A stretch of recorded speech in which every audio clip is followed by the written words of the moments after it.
She-Hulk smashed it with all those cool cameos in Season 1, but the final guest spot might just be the most exciting. Here's why. Season 1 of She-Hulk Attorney at Law featured several appearances from characters across the Marvel Cinematic Universe, from the Hulk to Wong to Daredevil. I just want to make sure that you don't think this is one of those cameo every week type of shows. That hasn't been something that fans have been complaining about, though, as many tuned in to She-Hulk specifically to see Daredevil in action, since his appearance was teased in an early trailer for the show. Entire threads on the Marvel Studios subreddit were dedicated to discussing when the Man Without Fear would finally show up. In a Marvel.com interview with the show's creator, Jessica Gao, she talked about how thrilled she was to be allowed to use a character like Daredevil. After all, Matt Murdock is no stranger to the courtroom or the superhero lifestyle. Gao explained, "It just made so much sense that he would be on this show, because both he and Jen are lawyers by day, superheroes outside of the office, even though Jen is doing it reluctantly. What better character to kind of show how this struggle she's having is possible?"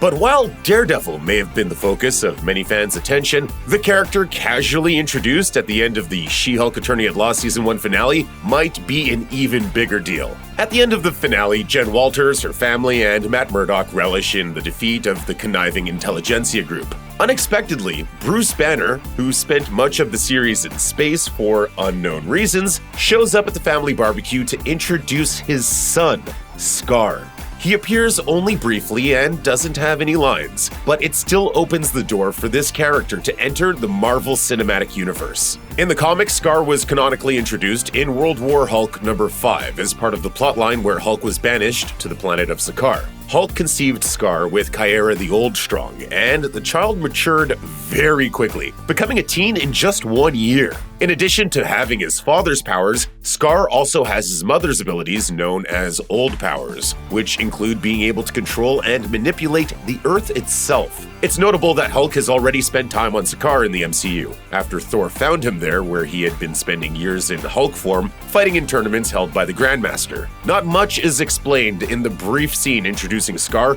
but Bruce says he made a return trip to the Trash Planet. I know, I've been away on Sakaar for a while. Fans on Reddit were already excited about the opportunities that Scar's introduction makes possible. One posted, "I just hope we'll know more about what happened to Bruce on Sakaar in another series/movie." Others shared concerns about the character's design, with one fan posting, "Can I just say that Scar looks off?" Not referring to CGI, just doesn't look like Scar and looks like a hulked up space teen and not the warrior.